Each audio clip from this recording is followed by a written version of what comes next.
Hey everyone, and welcome to another edition of Burton Ballers. And today I'm going to be talking about two subjects. First of all, I'm going to be talking about next spend, Liverpool versus Chelsea, and then I'll be talking about Chelsea's transfer window so far, or lack of.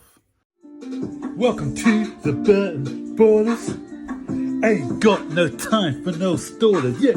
We are the risers, we're not the fallers. Our channel is growing wider and taller. Yeah, we're here to give you the news about your dear beloved Blues, yeah. So if you like this YouTube channel, like, subscribe, and turn on that bell. Yeah.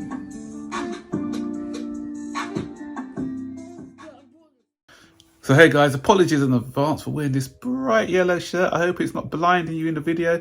It's a beautiful sunny day out there, so I thought I'll just wear a shirt to match the sunshine, because we don't get a lot of sunshine in England, so when we do, it's time to celebrate. So anyway, let us talk about the first of all, we're talking about the next spend, Chelsea versus Liverpool, because Liverpool, I'm just hearing how they do things the right way. They're always saying that Liverpool do things the right way and they spend in the right way, and all the money that they spend is money that is earned, and they're always lauded in the press for doing that. And then we'll never hear anything about Liverpool buying their way to success. And but I want to dispel that myth once again. I've done a video before about it, but it still keeps creeping up. So, let's have a look at net spend over the last 5 years. So let's compare Chelsea. I'm just comparing Chelsea and Liverpool at the moment. So Chelsea have spent £656.9 million, whereas Liverpool have spent £470.9 million. Chelsea have made a profit, sold £523.6 million worth of player, with a net deficit of 133 million point two. And in comparison, Liverpool, they have sold £378.5 million worth of players, bringing in a net profit of 92.4. So if you take that 133.2 Chelsea, 92.4 Liverpool, and in my calculations, that's what, £41 million difference. So that's a one Fabinho away. That's the difference between Liverpool and Chelsea. And the other thing is, had Chelsea not wasted all that money on Lukaku, spending that £97 million on him, rather than spending, like, say, 50 million on another striker, then it would have been equal. We would have seen it, but it is what it is, and we did spend that money, unfortunately. So is the way that people are talking is like the gulf is a lot wider than that. It's like Liverpool have a net profit of probably over 150 million less than Chelsea, but it isn't. 40 million, that's one player, I'd say. And if we look at the average per season net profit, Chelsea 26.6 per season, Liverpool 18.5. So on average, Chelsea have only spent £8 million more than Liverpool over the last 5 seasons on players. Liverpool are still living off that Coutinho money. Some way that's stretched a long way. Oh yeah, we're only spending the Coutinho money. Liverpool spent just £85 million just on one player, and Nunes. And so, depending on what Chelsea do in this window, then that gulf could even be closer. That's if we recuperate a lot of the money that we spend on players this next window. And it goes on to the window, so it moves me on nicely to talking about Chelsea's window, because a lot of our fan base are moaning like drains, and they just, every time a team buys a new player, all we hear on Twitter and other media outlets is, what's happening to Chelsea? Just today, Bissouma, who reportedly was a target for Chelsea. I don't think we're that interested in him. There was some loose reports that were interested in Bissouma. He's joining Tottenham on £25 million, but people are saying, Tottenham are doing smart business. Why Chelsea not doing anything in the market?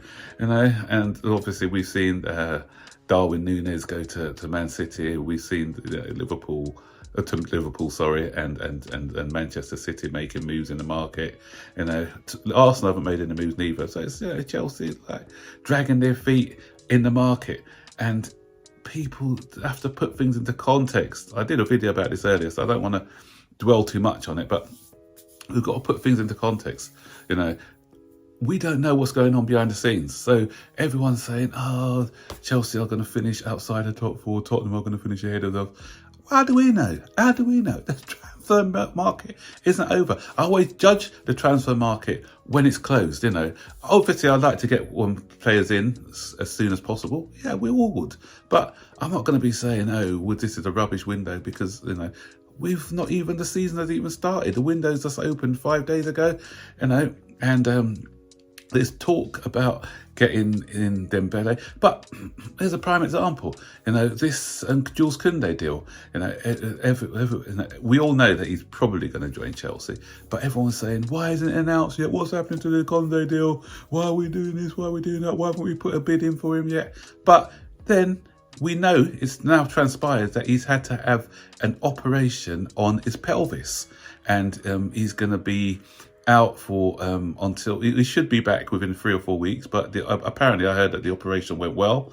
But Chelsea, why are they going to buy a player when they knew? Because Chelsea already knew about this. So that's what I'm saying. We're not party to this until things come out later. Chelsea knew about this operation. That's why they probably said, look, we'll wait until after the operation, see how it goes, see how the player progresses, then we'll put in our bid. Now, all the groundwork is done. Terms have been agreed between the team, the player, and you know, so it's just now agreeing a fee with the club. And maybe had we bought him earlier, and then he had this injury, and it was worse than it first thought, then, you know, everyone would say, oh yeah, we bought another injured player, another crop player.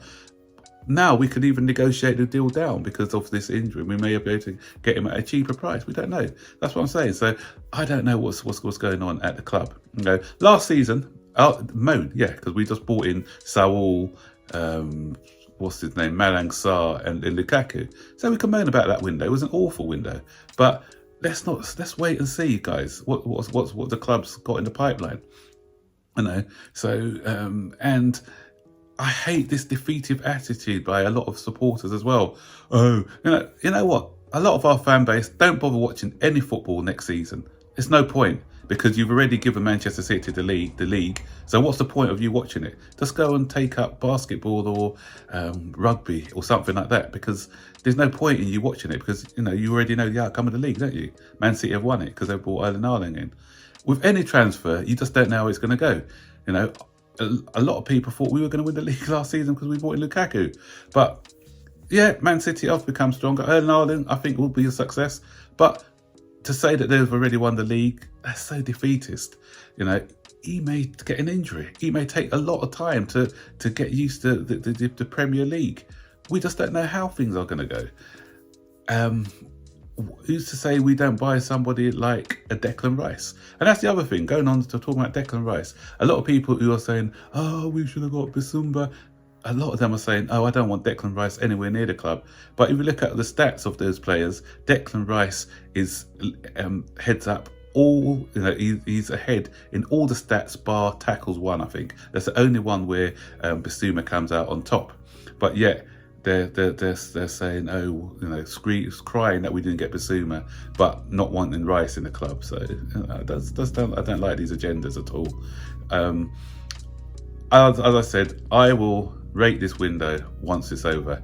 We may be surprised by 1 or 2. If we do have a poor window again, then I'll be the first one moaning about it. But for now, I'm going to wait to see what the club does. You know, I don't want the deals late, as I said before. I don't want, you know, just to wait until the last day of the deadline, because what it does, it takes us into August. Players need to gel, so I'd like them in a bit earlier. But I'm not going to be moaning, because it's not worth it. It's not worth it, guys. And the club know what, you know, things that we don't. You know, one day they may surprise us, say, look, we've agreed terms with Raheem Sterling, for instance. I know a lot of people don't want him, but maybe one day say, yeah, we've agreed terms. Raheem Sterling's coming to the club, and the next couple of days, it's done. Do you think Liverpool, for instance, with Nunes? Do you think that they just said on one day, okay, I'm going to try and go for Nunes, and then 3 or 4 days later, he signed for them. They've done a lot of groundwork, which incidentally, we were not able to do. We couldn't do that groundwork because of the uncertainty around the club. So we're playing catch up. So we're always playing catch up. So guys, stop being so reactionary. You know, earlier I heard, you know, with the Koundé situation, because he's injured now, so oh no, what we're going to do, we're going to have to look for other targets. They didn't even know what sort of injury it was. All they heard is he's injured, and panic station set in. Then they heard, okay, it's only a minor injury and it's okay now. That's what I'm saying. Stay calm. Stay calm. Don't start reacting to every bit of news you hear. You know, we're going to be linked with 60, 70 players this season. Just because we're linked with them doesn't mean that we're going for them. The club usually operate in silence. So a lot of times we don't know what is going on behind the scenes. So I'm just going to stay calm and wait for the signings to come in. That's what I'm going to be doing. And I can't tell you guys how to act, but it's no point raising your blood pressure for the sake of it. Just relax, chill, enjoy the sunshine like I'm doing, and it'll all be sunny in the garden, hopefully. Okay, guys, hope you liked the video. Put your comments in the section below, and don't forget to like, subscribe, turn on post notifications to be notified every time I make a new video. Take care. Bye-bye.